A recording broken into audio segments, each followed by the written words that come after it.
What do you call a goldfish in the winter? A cold fish.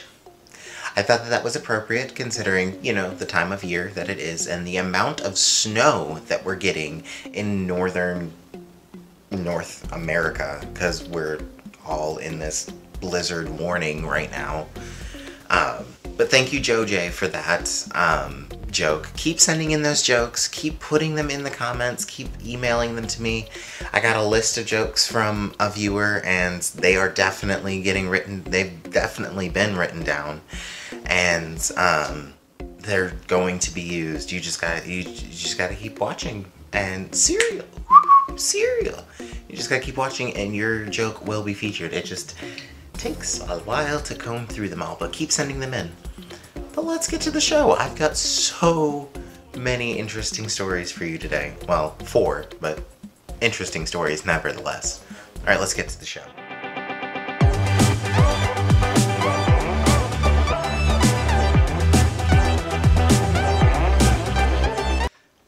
Hey guys, it's Isaac again, and I'm back with another episode of TikTok and cereal. And I have a few very interesting stories today that just, you know, most of them blew my mind, to be honest with you. I was just amazed. But, you know, the channel keeps growing, and I couldn't thank you guys enough.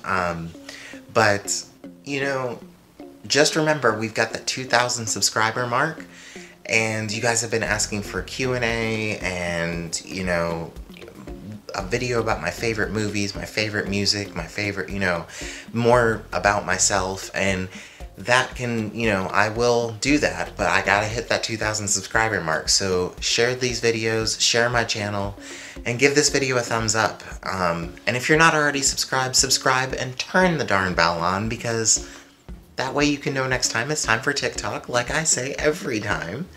But, you know, it's amazing how far the channel's come and how much farther it can go.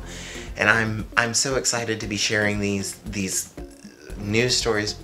Cereal, fire, cereal. I'm really excited to share these news stories with you guys and, you know, share a little bit more about me with you guys eventually. You know, I'd love to do Q&As and all that, and, you know, it's all coming so quickly for me. So, you know, get my channel up to 2,000 subscribers, and, you know, we'll jump right into those, you know, specialty videos, and those will be a separate series to TikTok news. So, you know, I'll get the ball rolling on that. Let's jump right into today's news. So first off, we have a 65-year-old man in Massachusetts, at the Massachusetts Turnpike. Him and another gentleman got into a fender bender, and cereal, fire, cereal. Got into a fender bender, and this gentleman got out his name's Kramrowski. Pretty sure I said that correctly. He got out to, you know, exchange information with the guy, and this guy just got very violent and started, you know, very bad road rage. Now, listen, I think we're all guilty of a little bit of road rage. I have road rage. Cereal, fire. Aside from my Tourette's, because trust me, my tics get pretty bad. But very bad road rage, you know. This guy got pretty rude with this gentleman, and all of a sudden Kramrowski reaches in the car and pulls out a water bottle as they're fighting on the side of the interstate, and stands in front of the car. And so the other gentleman in his SUV starts slowly creeping up. So Kramrowski said, I was afraid that I was going to get hit. So what does he do? Yeah, he jumps on the hood of the car, because that's what we do when we think we're going to get hit by a car. He jumps on the hood of the car and he holds on to cereal, fire, fire, cereal. He holds on to the ledge between the windshield and the hood. And so this other gentleman in the SUV starts to speed down the interstate, going, speeds of 70 miles an hour, slowing and stopping, trying to shake this guy off the hood of the car. And, other drivers are, trying to stop them, without any avail. And, they're calling 911, of course, because we're in the 21st century, people are videoing it, which, turned out to be good for this situation. But, I mean, for God's sake, I know that road rage is a serious thing, but to that extent, both ended up getting arrested. Cereal, fire, fire, fire, fire, fire. Both ended up getting arrested and charged with two separate things they got charged with. But it never ceases to amaze me what happens in today's world. The different news stories that I find for you guys, it never, ever ceases to amaze me. But moving on to a interesting news story, and I mean, it's pretty good for what it's worth. Genetically modified chickens are producing drugs for diseases like cancer or arthritis. And, you think about it and you think about, what are they doing to these chickens? Cereal, fire. They say that these chickens are safe and living in luxury, but really, what are they doing to these chickens? What are they putting in the chicken to produce said drug?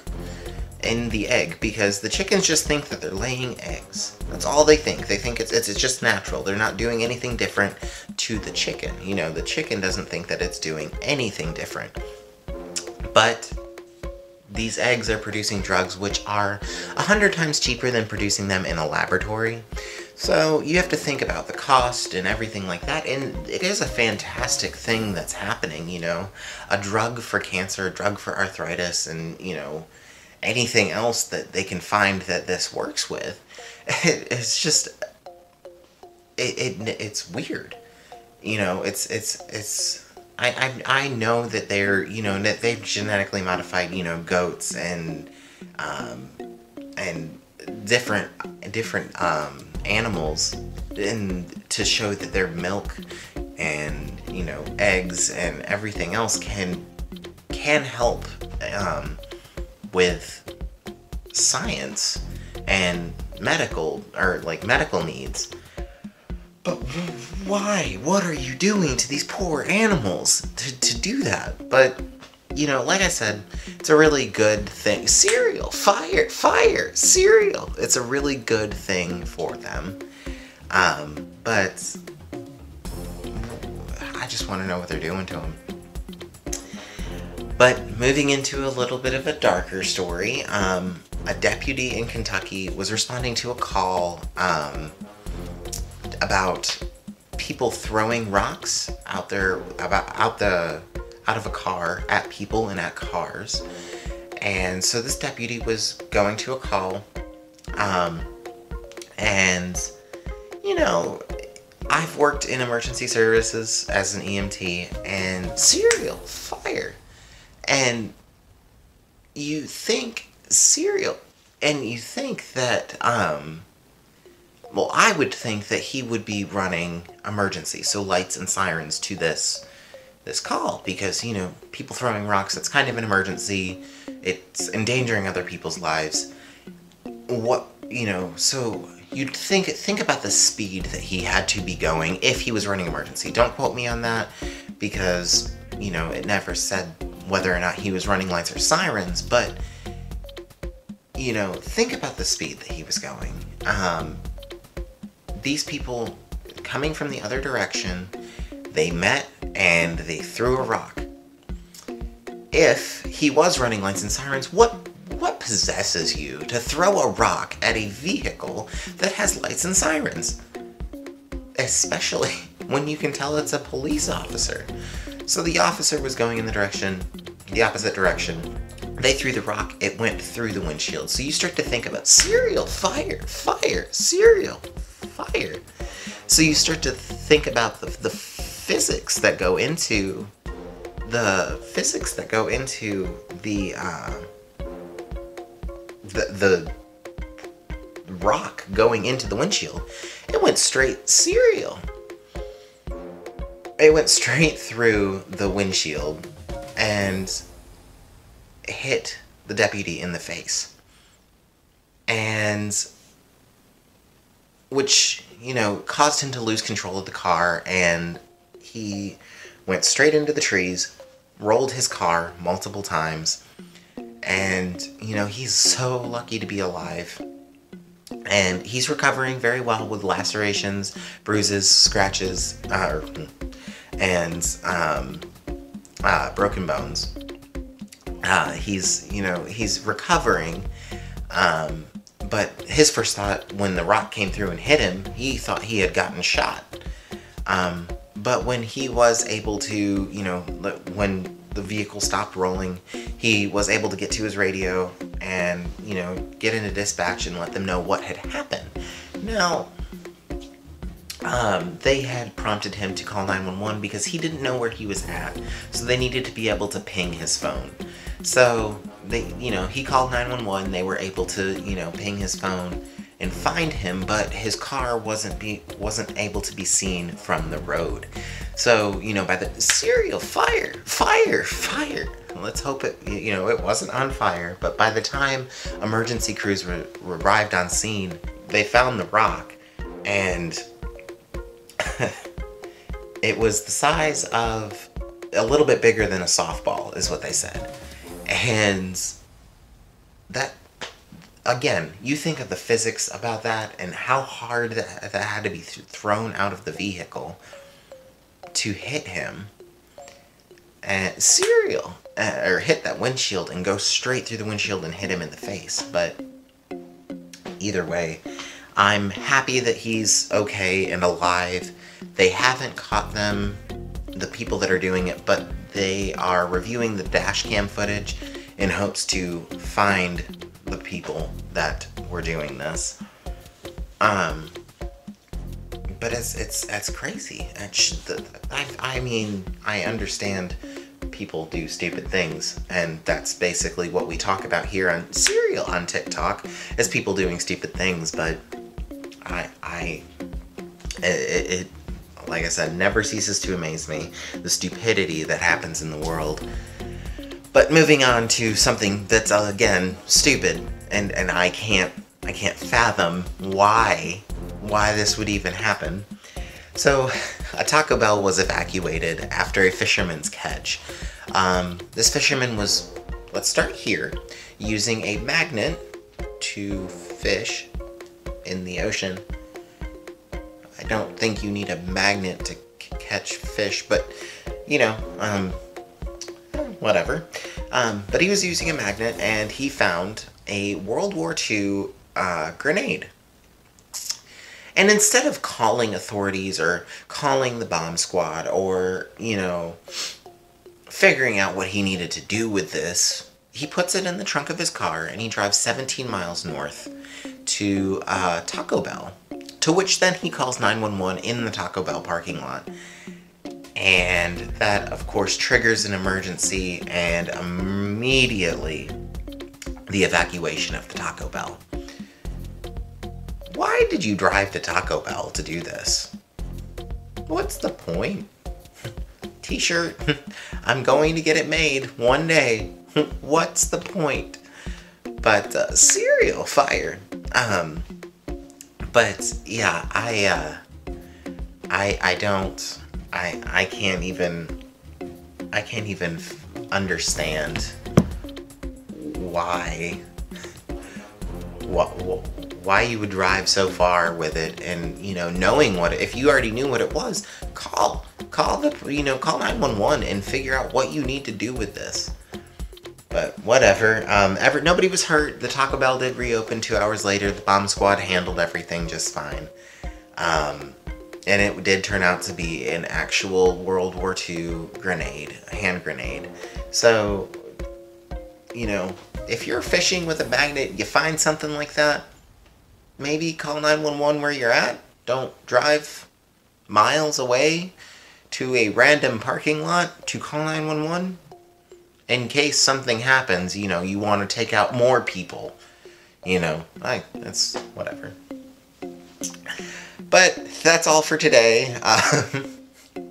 You know, to people clinging to the hood for dear life, to cereal, fire.